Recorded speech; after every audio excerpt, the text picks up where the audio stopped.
네, 오늘은 하이델베르그입니다. 제25주일 말씀과 성례에 관하여 이 부분을 보겠습니다. 65문부터 68문까지입니다. 자, 우리 먼저 문답을 먼저 하고 그 다음에 말씀을 설명해 드리겠습니다. 65문 오직 믿음으로만 우리가 그리스도와 그의 모든 은덕에 참여할 수 있는데 이 믿음은 어디에서 옵니까?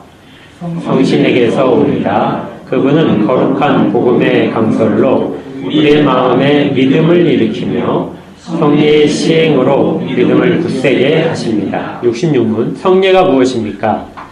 성례는 복음 약속의 은혜 보이는 거룩한 표와 인으로 하나님께서 제정하신 것입니다.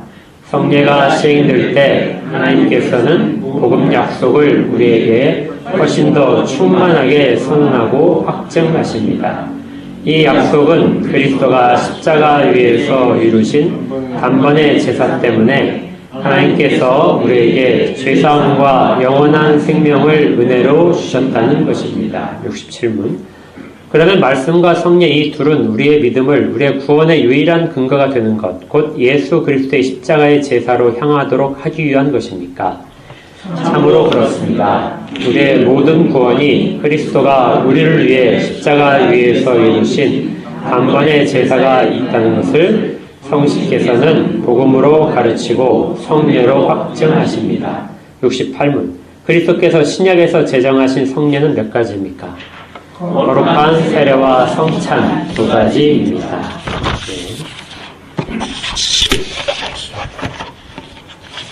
자, 제65문부터 25주일은 말씀과 성례에 관해서 이렇게 되어 있는데요. 65문을 보게 되면 우리가 그리스도가 우리를 위하여 하신 모든 것들 그리고 그분이 은덕으로서 주신 모든 것들을 우리가 참여하게 되는데 오직 우리가 가진 유일한 것은 믿음이라는 것이죠. 그래서 어떤 오해가 생길 수 있냐면요. 믿음이 우리의 공로가 될 수 있다는 것입니다.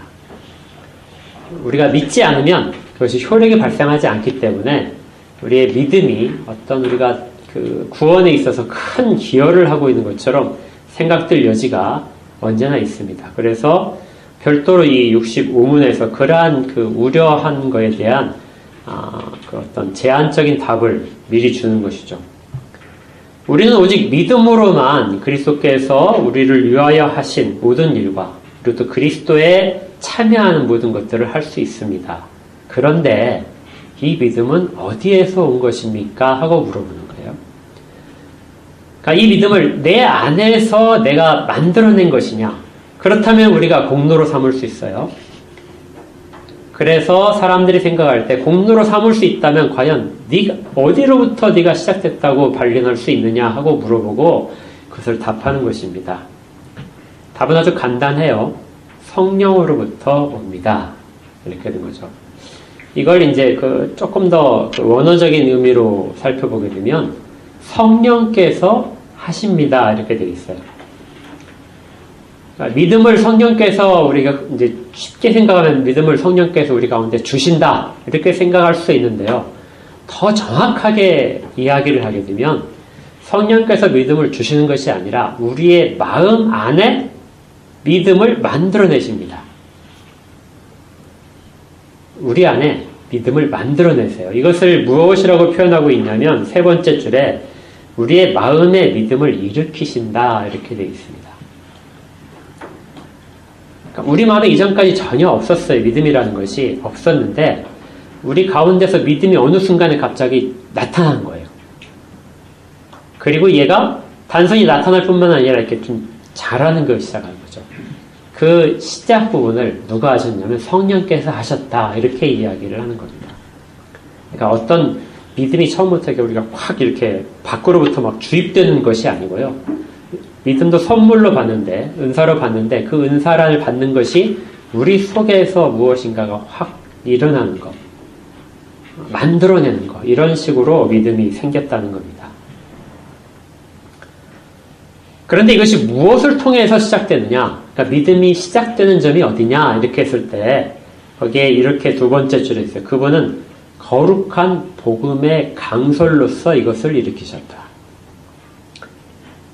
그러니까 복음이라고만 했으면 이렇게 우리가 이해할 수 있어요. 그분은 복음으로써 우리의 마음에 믿음을 일으키셨다.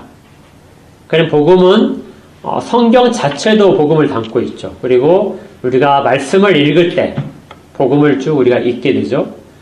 그리고 누군가가 말씀을 전해줄 때 그 듣기도 합니다.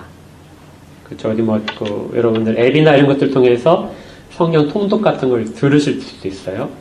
또 성경 공부를 하는 시간에 서로가 의견을 나눌 수도 있습니다. 그러한 모든 것들이 복음을 매개체로 해서 성신께서 하실 수 있는 영역에 들어가 있는데요. 특별히 우리의 그 신앙의 선배들은 무엇을 강조를 했냐면요. 거룩한 복음의 강설이라고 했습니다. 그러니까 복음의 강설이라고 하는 것은 설교를 이야기하는 거예요.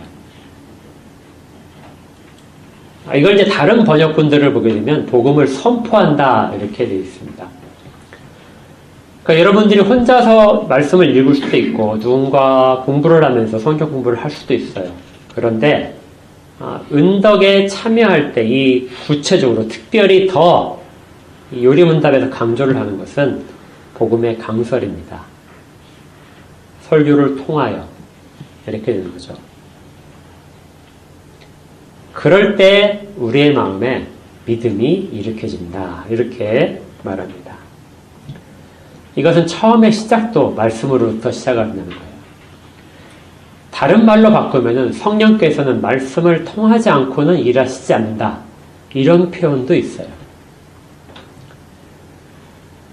순서상으로 보게 되면 말씀을 먼저 선포하시고 먼저 선포하게 하신 다음에 그 말씀이 선포된 그곳에서 성령께서 직접 역사하셔서 그 말씀을 씨로 해서 그 씨가 우리 속에서 자라나도록 싹이 트도록 하는 것. 그것이 바로 믿음이라는 겁니다. 그래서 성령은 늘 항상 말씀과 함께 일하신다. 이것을 우리 선배들이 아주들 강조를 했어요. 물론 이건 모든 경우에 그것이 되는 건 아닙니다. 성령께서는 말씀과 관계없이 일하실 수도 있어요. 그래서 때로는 전혀 말씀을 듣지 못한 사람에게도 구원이 그 성령께서 직접 역사하셔서 일어날 수도 있습니다. 그걸 우리가 전혀 이렇게 배제를 하고 완전히 말씀을 들을 수 있어야만, 그리고 말씀을 깨달을 수 있어야만 구원을 받는다고 이야기할 수는 없어요. 성령께서는 우리가 사용하는 이 방법적인 말씀보다는 훨씬 더 크신 분이기 때문에 그렇습니다. 그러나 통상적으로 말씀을 먼저 선포하게 하시고 그 말씀을 통하여서 일을 하신다는 것이죠. 믿음은 그렇게 일으켜지는 겁니다. 이걸 그래서 우리가 흔히 이야기할 때 유효한 부르심이라고 이야기하죠. 그런데 이렇게 믿음이 일으켜진 다음에 성령께서 이 믿음을 그냥 내버려 두시면 자연스럽게 일어나냐면 그렇지 않아요. 이것은 더 굳건해지고 더 단단해져야 됩니다. 그리고 더 자라나야 돼요.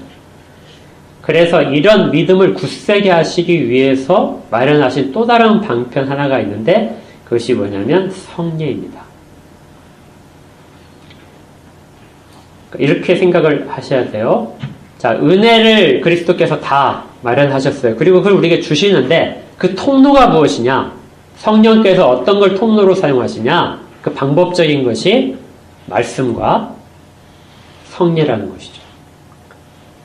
말씀은 우리 가운데 믿음을 먼저 일으키고 성례는 그것을 더 단단하고 알차게 만들어 주신 것이다. 이렇게 65문에서 답을 하고 있는 겁니다. 오로지 성령께서 하시는 것은 맞아요. 그래서 제일 앞부분에 성령께서 하십니다를 아주 강조를 했어요. 말씀이 자체적으로 무슨 능력이 있는 것이 아닙니다. 그러니까 목사가 말씀을 선포할 때 이렇게 설교를 한다고 그래서 이 설교가 무슨 능력이 있거나 아니면 제가 무슨 능력이 있어서 여러분의 마음을 확 변화시킬 수 있다. 절대로 이렇게 생각하시면 안 돼요. 그럴 능력 전혀 없습니다. 기대하지 마세요. 기대하면 여러분 다 이미 자빠지시는 거예요. 다 저기. 그걸 믿음이라고 하지 못합니다. 사기당하는 거예요. 오로지 성령께서 들려지는 말씀을 통하여 성령께서 여러분 가운데서 일을 하시는 거예요. 그래서 설교자도 성령에 사용되는 도구일 뿐입니다. 그리고 그러한 말씀의 선포를 하도록 세워져 있을 뿐이에요. 성례도 마찬가지예요. 성례도 목사가 세례를 줄 때 이게 머리에 손을 이렇게 얹거나 물을 뿌리거나 이렇게 할 때 그것이 무슨 큰 효력이 있어서 막 물을 타삭 하니까 막 갑자기 막 온몸이 막 촥 찌릿해가지고 이렇게 되는 거 절대 아닙니다. 예. 목사 아무 능력 없어요. 성령께서 하셔야만이 유효하게 됩니다. 성찬도 마찬가지예요. 성찬의 떡과 포도주가 실제로 어떤 효력을 발생하는 게 아닙니다. 목사가 그것을 이렇게 들고 이렇게 이제 기도를 할 때 이것이 막 놀랍게 변해가지고 그렇게 되는 것도 아니에요. 오로지 성령께서 하시는 거예요. 그래서 여러분들이 구원에 있어서 모든 것들은 오로지 성령께서 하신다. 이렇게 여러분들이 꼭 기억을 하셔야 됩니다. 그래서 가장 앞에 부분에 성령께서 하십니다. 성령으로부터 옵니다. 이렇게 이야기를 하는 것이죠. 여러분들 이제 성찬에 올 때 세례 기계적으로 참석한다고 해서 예를 들어 하루에 성찬을 3번 받았다. 그럼 여러분의 그 영혼이 막 3번 밥을 먹은 것처럼 빵빵하게 이렇게 배가 부르냐? 절대 아니겠죠. 그 전에 준비하는 무엇인가가 훨씬 더 중요합니다. 그래서 말씀과 성례에 참여하기 전에 우리가 늘 준비를 하라고 이렇게 얘기를 해요. 그러니까 준비가 우리가 과연 그걸 믿고 있는지, 그리고 과연 나는 그걸 받을 만큼의 거룩성을 유지하고 있는지, 이런 부분에 대한 점검을 할 필요가 있는 것이죠. 그리고 또한 이 말씀과 성례를 은혜의 통로로 하는 것은 잘 보시면은 개인적으로 받을 수 있는 것이 아닙니다. 거기 거룩한 복음의 강설, 이거 교회에서 설교자가 하는 거잖아요. 성례도 여러분들 집에서 성례하세요? 집에서 세례도 주시고 성찬식도 하십니까? 아니죠. 교회에서 하도록 되어 있죠.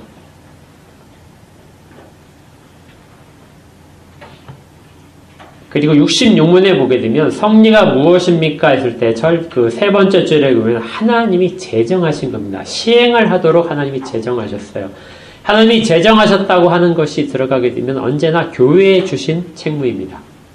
그래서 우리가 그리스도께서 하신 모든 것들을 우리 개인이 거기로부터 유익을 누리기 위해서는 교회를 언제나 전제로 해야 돼요. 교회 안에 있을 때 은혜의 방편들이 우리 가운데 효력을 줄 수 있도록 성령께서 사용을 하십니다.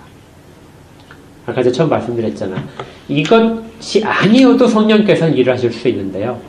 그런데 대부분의 경우에는 성령님께서는 교회를 통하여, 특히 교회에서의 말씀 강론과 그리고 성례를 정당하게 집행함을 통하여서 그 모든 은덕들을 우리 가운데 계속해서 주신다는 것입니다.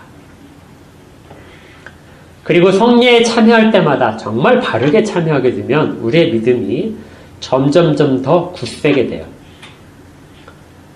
여러분들이 음식을 나눌 때 음식을 통해서 우리 몸이 튼튼해지듯이, 약을 먹으면 튼튼해지듯이 주께서 주시는 신령한 음식들을 먹을 때 우리의 믿음이 더 굳세게 됩니다. 그러니까 우리는 오직 믿음밖에 없어요.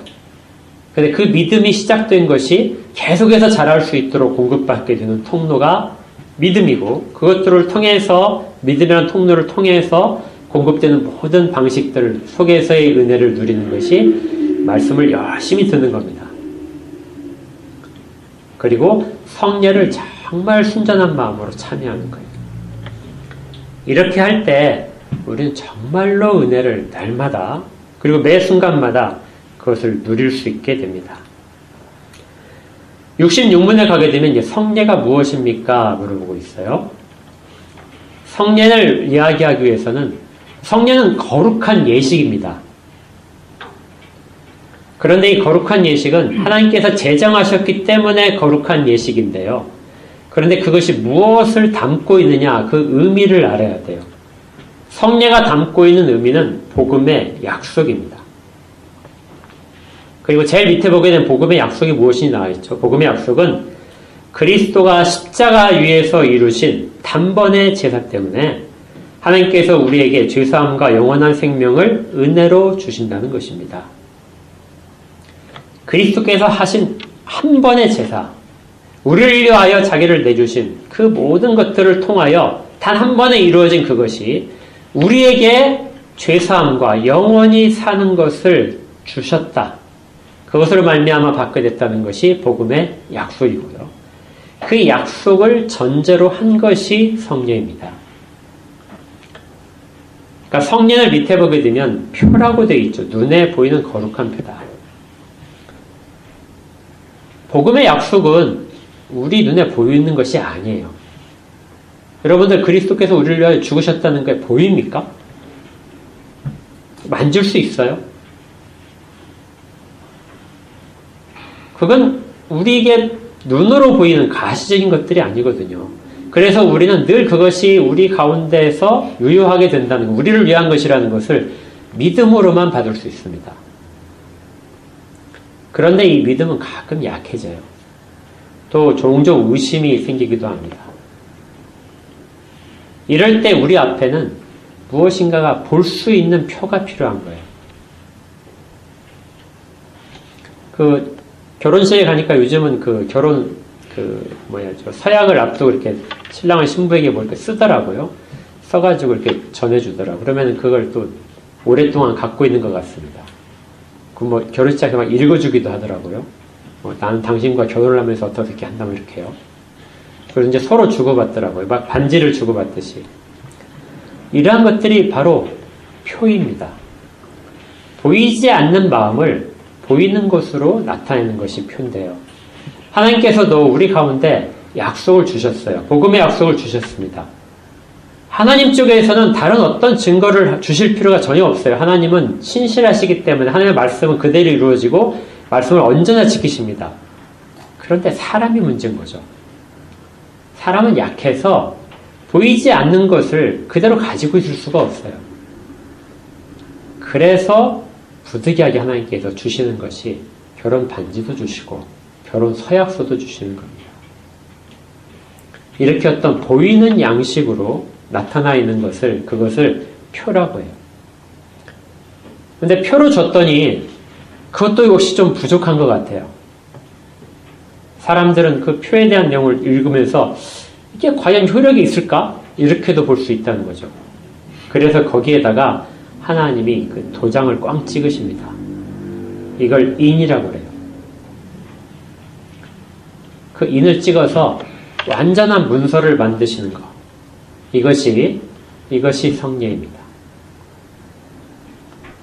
그러니까 하나님을 믿는 사람에게는 사실은 성례가 필요가 없다고 말을 할 수도 있을 거예요. 그냥 형식적으로 봤을 때.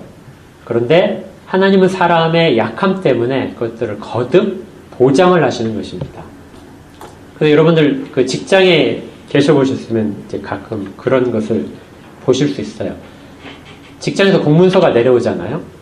근데 공문서가 내려오는데 가끔 거기에 직인 생략 이렇게 돼 있어요. 직인을 안 찍고 내려오는 공문이 있습니다. 효력이 있을까요? 없을까요? 있어요. 효력이 있어요. 효력이 있습니다. 효력이 있지만 직인을 찍기가 곤란한 상황이라면 그냥 직인 생략이라고 그냥 내려와요.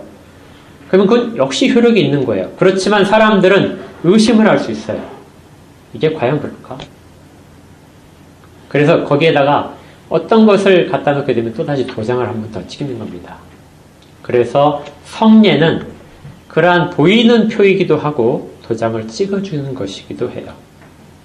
그리고 이걸 사람들이 받게 되면 내가 구원받았구나. 내가 죄사함을 받았구나. 내가 영생을 약속받았구나. 이미 내가 살아난 존재로서 그리스도 안에 있구나. 하나님의 자녀가 되었구나 하는 이 모든 것들에 대한 내 확증을 가지고 있게 된다는 것이죠. 이래서 성례가 제정되고 교회는 이 성례를 시행을 하는 것입니다. 그래서 이 성례를 하기 위해서는 그 의미가 무엇인지를 늘 생각을 해야 돼요. 아까 제가 말씀드렸잖아요. 성례에 참여한다고 해서 자동적으로 거기로부터 은혜가 오는 것이 아니라 그것이 무엇을 의미하고 있는지, 결혼 반지가 무엇을 의미하고 있는지, 그냥 금반지 하나인지 여기에 신실한 사랑의 마음이 담겨 있는 거지. 결코 변하지 않겠다는 약속이 담겨 있는 것인지 이런 것들을 알아야 얘가 가치가 있는 거죠. 그래서 그렇게 제정된 것이 성례입니다. 하나님께서 우리를 위하여 거듭거듭 확증을 해주시는 겁니다. 67문을 봅니다. 그러면 말씀과 성례 이 둘은 우리의 믿음을 우리의 구원의 유일한 근거가 되는 것, 곧 예수 그리스도의 십자가의 제사로 향하도록 하기 위한 것입니까? 이 성례가 우리로 하여금 무엇을 알게 하는가? 그리고 우리를 어디로 인도해 가는가? 성례는 예수 그리스도의 십자가 앞으로 우리를 인도해 갑니다. 그 십자가 속에서 복음의 약속이 그 십자가 위에서 이루어졌다는 것. 그래서 십자가의 제사로 우리의 모든 것들을 향하게 만들죠. 다른 곳을 보지 않게 합니다. 세례를 받을 때, 그리고 성찬을 나눌 때, 그리고 말씀을 들을 때. 말씀이 우리에게 우리 실제 생활에서 큰 유익을 주는 면모도 있어요. 그런데 결과적으로 그 모든 것들을 통해서 말씀이 우리를 이끌어가는 곳은 그리스도의 십자가 앞입니다. 오직 그리스도만이 그 모든 한 번의 제사로 우리를 위한 모든 것들을 이루셨다. 그것을 알게 하는 것이 모든 은혜의 방편이 하는 것이죠. 이렇게 하기 위하여 복음을 계속해서 가르치고 성례로 확증을 하십니다. 그러니까 말씀은 처음에 우리 마음 가운데 믿음을 일으키는 단위적 사건, 그 사건을 위해서 말씀이 들려지고 그 다음에 믿음이 더 강화되고 계속해서 자라게 하기 위해서 또 계속해서 말씀이 성령께서 사용하신 방편으로서 우리에게 주어지는 겁니다. 그래서 나는 구원받았으니까 이제 말씀이 필요 없어. 이런 사람은 있을 수가 없어요. 왜냐하면 내가 그것을 내 가운데 생긴 믿음이 그것을 쫓아가기 때문에 그래요. 말씀을, 순전한 말씀을 쫓아가기 위해서 늘 마음이 그쪽으로 향하게 되는 겁니다. 왜냐하면 그것으로부터 내 영이 계속해서 살아있음을 공급받기 때문이에요. 또 성례도 마찬가지예요. 성례는 뭐 지난주에 했는데, 지난달에 했는데 뭘 또 해? 오늘 한번 건너뛸까? 이런 것들이 우리 마음 가운데 일어나지 않는 거예요. 왜냐하면 그것이 내게 실질적으로 나를 그리스도 앞으로 다시 이끌어가는 중요한 매개체이기 때문에 그렇습니다. 그래서 성례를 집행하는 그 시기가 오게 되면 우리 마음이 늘 준비하고 사모하는 마음이 생겨야 돼요. 말씀도 마찬가지죠. 말씀을 선포함으로써 말씀을 통해서 우리의 믿음이 강건해진다면 여러분들이 말씀을 들으러 올 때, 주일에 예배를 드리러 올 때 여러분들이 설레지 않겠습니까? 지겨운 마음으로 억지로 끌려오시겠나요? 내가 그곳으로부터 살아나는데. 그래서 우리의 마음 가운데 그러한 일들을 성령께서 하신다는 겁니다. 68문에는 그리스도께서 신약에서 제정하신 성례가 몇 가지입니까? 물어봐요. 성례는 두 가지가 있죠. 세례와 성찬입니다. 세례와 성찬을 통해서 우리는 그리스도께서 제정하신 것들에 참여하게 됩니다. 구약에는 훨씬 더 많이 있었어요. 그런데 구약에 있는 그 모든 그 예식들을 우리가 지키지는 않습니다. 왜 그러냐면 구약에도 역시 마찬가지로 표와 인이 있었어요. 구약에서 뭐 할례도 있고 안식일을 지키는 것도 있고 여러 가지가 있었습니다. 그리고 절기를 지키는 것도 있었죠. 그런데 그 모든 것들을 지킬 때 그 의미가 무엇인가? 항상 표가 있으면 표에 담긴 의미가 더 중요한 거잖아요. 그것이 무엇이냐면 앞으로 오실 그리스도, 그리고 그분이 하실 일들에 대한 표로서 구약의 백성들은 표를 가지고 있던 거죠. 그리고 그리스도가 오셨기 때문에 그 일들은 이제 효력이 사라졌습니다. 그래서 우리가 지키지 않는 거예요. 할례를 받지 않고 뭐 이마에 뭐를 달지도 않고 손목에 띠를 하지도 않습니다. 옷에다가 뭘 하지도 않아요. 그런 것들은 이미 다 완성되었기 때문에 우리한테 의미가 없어요. 그리스도께서 오시기 전까지만 의미가 있는 것들입니다. 그럼 지금 우리가 하는 세례와 성찬은 오신 그리스도께서 내가 다시 올 때까지 계속해서 이것을 하면서 나를 기억하라, 기념하라, 내가 한 일들을 기념하라고 하셨기 때문에 그래서 오셔서 하신 모든 일들을 기억하고 또 오실 주님을 기다리는 그런 의미에서의 표를 지키는 겁니다. 그 의미가 그렇게 담겨 있어요. 그래서 구약의 할례와 신약의 세례가 연속적인 면도 있지만 구별되는 면도 있습니다. 자, 그러면 이제 마지막으로 왜 이렇게 성례를 그리스도께서 제정하십니까? 성례를 제정하신 목적이에요. 첫 번째는 우리가 복음의 약속에 있다는 걸 늘 알게 하십니다. 여러분들이 누군가가 세례를 받을 때마다 우리 가운데 복음의 약속이 있다는 것, 내가 그 복음의 약속 가운데 들어와 있다는 것을 기억하고 봐야 돼요. 성찬을 할 때마다 우리는 복음의 약속 안에 있다는 것을 알아야 됩니다. 다시금 깨달아야 돼요. 두 번째는 이걸 통해서 우리가 참된 교회라는 것을 드러낼 수 있습니다. 복음의 약속을 드러내는 표가 이 성례이기 때문에 성례를 바르게 집행할 때마다 우리는 참된 교회라는 것을 밖으로 나타내 보이게 돼요. 세 번째는 이걸 통해서 우리가 연합할 수 있습니다. 그러니까 교회가 연합할 수 있어요. 성례는 언제나 한 성령을 이야기합니다. 그리고 한 주님을 이야기하죠. 성찬식 같은 경우에는 어떻게 하죠? 한 음식이죠. 한 잔이고 하나의 빵입니다. 다른 종류의 것들을 섞은 것이 아니라 한 종류의 음식들을 나눠 먹는 거예요. 물론 빵 하나가 아니라 우리가 이렇게 음식을 나눌 때에도 모두가 다 동일한 음식을 먹지 않습니까? 이것이 성례의 정확한 의미예요. 성경 말씀에도 이렇게 돼 있어요. 고린도서 12장 13절에서 우리가 다 한 성령으로 세례를 받아 한 몸이 되었다. 그러니까 세례는 모든 사람들을 하나로 묶어주는 역할을 합니다. 교회에서 성례를 바르게 집행하면 교회 성도들은 어떻게 될까요? 우리는 다 하나구나 하는 것을 알 수 있게 되는 것이죠. 내 형제들아 먹으러 모일 때 서로 기다리라. 먹는 것이 중요한 것이 아니라 성찬을 함에 있어서도 우리가 하나라는 사실을 잊지 않도록 늘 해줍니다. 떡이 하나여 많은 우리가 한 몸이니 이는 우리가 다 한 떡에 참여하는다. 평안을 매는 줄로 성령이 하나 되게 하신 것을 힘써 지키라. 몸이 하나요 성령도 한 분이시니 이와 같이 너희의 부르심의 한 소망 안에서 부르심을 받았느니라. 주도 한 분이시요 믿음도 하나요 세례도 하나요 하나님도 한 분이시니 곧 만유의 아버지시라. 성례를 집행할 때마다 우리가 하나라는 것을 언제나 가지고 있어야 됩니다.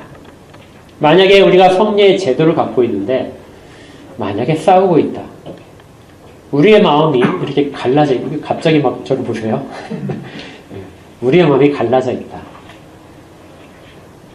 그러면 하나의 성례를 치르고 한 성령 안에서 같은 것을 먹는데 그런데 마음이 갈라져 있다면 이것은 표는 가지고 있지만 내용이 파괴된 것입니다.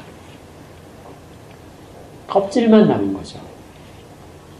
어떤 사람들은 이것도 참된 교회로 말할 수 있을지 몰라요. 그렇지만 이것은 정당하게 집행하는 것이 아닙니다. 마치 아주 더러운 손을 가지고 구약처럼 과연 가지고 와서 아무거나 집어먹는 거하고 똑같아요. 그렇게 되면 성령께서 그 표를 사용해서 그 성례를 사용해서 은혜를 주입하시지 않습니다. 성령께서 그리스도의 모든 은덕들을 주입하실 때 그때 사용하는 것이 말씀과 성례라면 분열되어 있는 하나가 아닌 곳에 어떻게 성령께서 그 일들을 우리 가운데 주시고 싶어 하시겠어요? 성례는 그리스도인으로 하여금 먼저 그리스도를 생각하고 그 다음에 교회 공동체의 하나됨을 생각하게 만드시는 그러한 일들을 보증하십니다. 그리고 또한 이것은 하나님께서 일방적으로 하시는 것이 아니라 우리 가운데 하나님께 대한 반대에 무엇인가 반응을 하도록 요청해요. 세례와 성찬 속에서 우리가 가지고 있는 것은 감사입니다. 그래서 우리 이 성찬은 때로는 감사라는 단어로 번역되기도 해요. 감사의 의미를 고백하고 그리고 시인합니다. 우리를 위해서 하신 모든 일들을 우리가 잘 알고 있고 그것을 눈에 보이는 표로서 더 강하게 우리가 받아들이고 있다면 우리 가운데 그동안 부족했던 감사가 이걸 통해서 조금 더 강하게 나오겠죠. 그리고 우리 가운데 죄를 미워하는 마음들이 조금 더 강해지겠죠. 그리스도의 제사 앞으로 우리를 세워주고 있다면 우리의 죄에 대한 생각들이 훨씬 더 강렬하게 나올 것입니다. 그래서 우리의 회개가 이 가운데 따르지 않을 수 없고 감사가 따르지 않을 수 없어요. 그래서 믿음과 회개로 말미암아 이것들은 더 우리 가운데 유익이 나타나게 됩니다. 그리고 오직 세례와 성찬만이 이것을 거룩하다고 그랬어요. 거룩하다는 이 표현이 사용되는 것은 하나님께서 우리에게 무엇인가를 하시는 것들이 거룩하고 우리가 또 거기에 대한 마땅히 드려야 될 것을 하나님 앞에 구별해야 할 때 그것이 또 거룩하다는 이름을 받습니다. 그래서 이 성찬과 말씀과 성령, 성찬과 세례 이 모든 것들은 하나님께서 우리에게 주시는 방편으로서 거룩하고 우리가 거기를 마땅히 따라야 될 것을 담아서 반응을 하는 것으로서의 거룩해지게 됩니다. 다시 한번 정리를 하게 되면 이 모든 것들은 누가 하신다고요? 성령께서 하시게 됩니다. 우리가 열심히 하더라도 성령께서 은혜를 베푸시지 않으면 의미가 없어요. 그렇지만 성령께서는 이것이 바르게 집행되고 우리의 마음이 그것을 바르게 향해서 그것들을 사모하는 마음으로 시행하고 있다면 복음에 대한 약속들을 충실히 가지고 있다면 성령께서는 그 모든 것들을 통하여 더욱 강하게 우리 가운데서 믿음의 확신들을 세우실 것입니다. 그리고 이것이 지속적으로 집행될 때마다 우리는 더 새롭고 더 강하고 더 튼튼한 믿음을 가질 수 있을 겁니다. 65문 우리 다시 읽고 마치겠습니다. 65문 오직 믿음으로만 우리가 그리스도와 그의 모든 은덕에 참여할 수 있는데 이 믿음은 어디에서 옵니까? 성신에게서 옵니다. 그는 거룩한 복음의 강설로 우리의 마음에 믿음을 일으키며 성령의 시행으로 믿음을 굳세게 하십니다. 기도하겠습니다. 하나님 아버지, 우리가 우리의 것들을 가지고 무엇인가를 하는 것처럼 생각할 때마다 하나님께서는 우리를 겸손케 하셔서 오직 성령님께서 하시고 있다는 것을 다시금 알게 하십니다. 그리고 또다시 우리를 자랑하지 않고 하나님의 은혜 가운데 다시금 거하게 하십니다. 오늘 하나님의 신실하심에 감사를 드리며 우리 가운데 믿음을 두셨기에 이 믿음이 자라는 일에 있어서 우리 마음이 더 많은 소원을 갖게 하옵소서. 하나님을 기쁘시게 하고 우리가 또 하나님을 즐거워하는 일이 이 은혜의 방편 속에 있음을 깨달아 잘 이것들을 실천하게 하시고 또한 이 일이 성령과 집행될 때마다 우리의 마음이 즐거움으로 참여할 수 있도록 하옵소서. 그리고 그 안에서 우리의 믿음이 늘 자라나는 것을 목격하게 하시고 교회의 하나됨이 늘 더 든든해지는 것을 알게 하옵소서. 예수 그리스도 이름으로 기도합니다. 아멘. 아멘.